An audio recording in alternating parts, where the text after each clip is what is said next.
Senhor Presidente, Senhor Primeiro-Ministro e restantes membros do Governo, senhoras e senhores deputados. Estamos na fase final de 2 dias de debate orçamental e confesso que há uma dúvida que me assola. Será que os partidos de direita desistiram mesmo deste debate? Eu sei que momentos de congressos e eleições internas são fases em que os partidos se fecham. Mas se há opiniões em confronto, visões para o país que se disputam, era de esperar que alguma ideia fizesse o seu caminho até este debate. Mas não. Até agora não houve uma única para a mostra. Criaram a fábula da maior carga fiscal de sempre e fecharam-se nela como se fosse uma questão de fé. Não escutam argumentos, rejeitam os factos e negam a realidade. Se não há nenhum imposto direto que aumente, como podem dizer que a carga fiscal aumenta? Estarão irritados com a criação de emprego? É isso? É porque essa é a única alteração de fundo.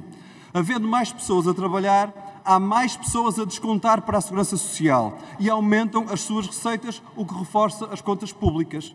Isso é mau? Estão irritados com isso? Porquê? Parece que a direita não é oposição ao governo, é oposição ao país, oposição à criação de emprego, oposição à melhoria da vida das pessoas. Passam os anos, passam as eleições e continuam chateados. Por isso começam derrotados todos os debates e nada acrescentam à vida das pessoas. Como dizem que a música ajuda a purificar as almas, relembro-vos António Variações em jeito de conselho. Mudem de vida. Olhem que a vida não é para viver como um castigo e desse ponto de vista libertem-se desses seus fantasmas. Eu sei que a vida não vai de feição. Não há estabilidade interna no PSD, há um debate vazio no CDS e até o Chega vive uma fase má. O seu deputado André Ventura não conseguiu convencer Sousa Lara, o porta-voz por si escolhido, a abdicar da subvenção vitalícia. Vergonha, Sr. Deputado, vergonha. Ainda agora o mandato começou e já os esqueletos do armário do Chega começam a sair do armário. E por falar em incoerência, quando é que o Sr. Deputado André Ventura ou a Iniciativa Liberal dão entrada com os projetos ou as propostas para acabar com o Serviço Nacional de Saúde, a escola pública, a segurança social ou liberalizar os despedimentos? Quando é que mostram ao país o que verdadeiramente se esconde atrás dos vossos slogans? Senhor Presidente, Senhor Primeiro-Ministro, o Governo tem repetido que este é o melhor orçamento que já apresentou. Diz o povo que presunção é como a água benta, cada qual toma o que quer, e sobre isso a escolha é individual e nada tenho a dizer. Mas a realidade não bate certo com a afirmação. A proposta de lei que o seu Governo apresentou resume-se a uma única palavra: superávit. Diz o Sr. Primeiro-Ministro que isso não é pouco e o Sr. Ministro das Finanças diz que isso será quase tudo. Aliás, quando ouvi a citar Fernando Pessoa, até julguei que fosse lembrar um dos seus versos mais marcantes. O mais que isto é Jesus Cristo, que não sabia nada de finanças. O problema, o mais do que isto, é o que fica para trás quando os holofotes estão centrados no superávit. O superávit não responde à crise da habitação ou à crise climática. Não garante o autocarro, o comboio ou o barco a horas. Mais, o superávit ataca as funções essenciais do Estado, deixando forças de segurança sem viaturas, escolas sem as obras necessárias, o amianto por retirar em edifícios públicos. Bruxelas pode gostar de superávit.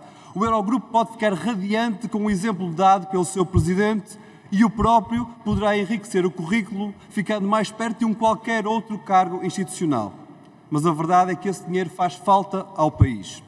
Este orçamento não é de continuidade, porque falha em perceber o contexto do país e do mundo. Ortega y Gasset escreveu que eu sou eu e a minha circunstância, e se não a salvei ela, não me salvo eu. E esse é o problema da proposta de orçamento apresentada pelo Governo. Desconsidera a circunstância em que ele é apresentado. Dizer que este orçamento é resultado de orçamentos anteriores não pode significar que se pretende viver à sombra dos orçamentos passados, porque isso seria falhar aos desafios do presente. Quando a Europa mergulha na estagnação, boas contas não é ficar sentado em cima de um superávit, é garantir o investimento público que garante o crescimento no presente e no futuro. Apesar de ter começado mal este processo, preferindo o Governo apresentar sozinho a proposta de orçamento à Assembleia da República, o Bloco de Esquerda nunca desistiu de corrigir as insuficiências encontradas e os erros estratégicos que se cometeriam. É por isso que colocamos o investimento no Serviço Nacional de Saúde como fundamental nas nossas negociações. Começamos pela constatação óbvia. Não podíamos fazer um orçamento que deixasse novamente o Serviço Nacional de Saúde suborçamentado. Mas sabendo que esse é o ponto de partida, não pode ser nunca o ponto de chegada. E sabíamos isso porque a nossa luta por um SNS de qualidade não começou apenas no presente Orçamento de Estado. Tem como um dos pilares fundamentais a Lei de Bases de Saúde, proposta por Arnaud e Semedo e que conseguimos aprovar na anterior legislatura. E neste orçamento, o primeiro desde a aprovação da Lei de Bases da Saúde, não podíamos adiar os passos necessários para a concretizar. Da mesma forma que não foi fácil chegar a acordo na Lei de Bases e negociamos até à última hora, o mesmo se passou agora. Mas não foi um esforço em vão.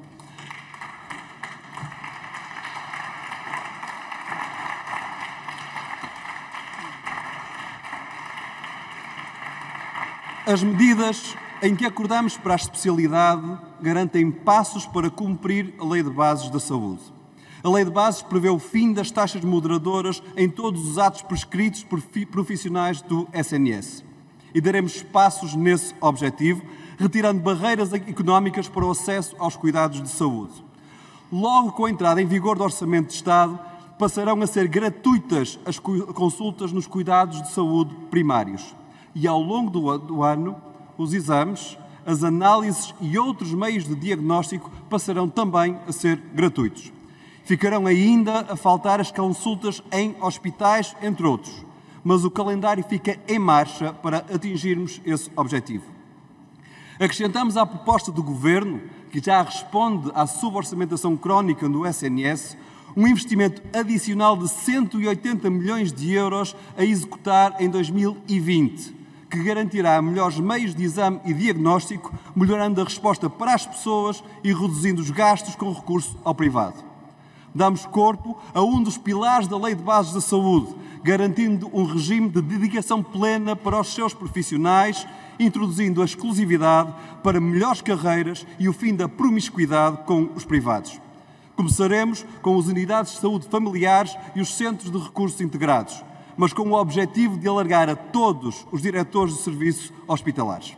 Igualmente, garantimos a concretização do Programa de Saúde Mental, uma das áreas em que mais tem falhado a resposta no nosso país, e registramos os avanços no que toca aos profissionais a contratar. Estes avanços dão corpo à Lei de Bases da Saúde, algo que o Governo falhou em fazer na proposta que entregou à Assembleia.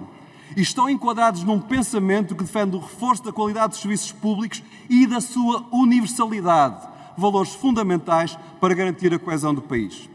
É isso que fazemos também com propostas como a descida das propinas no ensino superior ou o alargamento do complemento solidário para idosos, onde chegamos a acordo. Ou ainda, com a abertura mostrada pelo Governo para um aumento superior ao previsto na proposta orçamental para os salários da administração pública ou um novo reforço das pensões e reformas. Valorizamos o resultado da negociação, mas sabemos que ainda há tanto por fazer para superar as insuficiências desta proposta de Orçamento de Estado. A redução do IVA da energia, essencial para combater a pobreza energética que assola o nosso país, merecerá a nossa atenção na especialidade do debate orçamental. Os trabalhadores por turnos contarão com o Bloco de Esquerda para que não sejam esquecidos neste debate de especialidade. Os cuidadores informais não verão adiados os seus direitos e terão no Bloco de Esquerda a garantia de quem não se esquece do enorme esforço que enfrentam todos os dias. As respostas à crise da habitação não ficarão para trás, porque daremos às pessoas a resposta a este flagelo que afeta milhares de famílias no nosso país.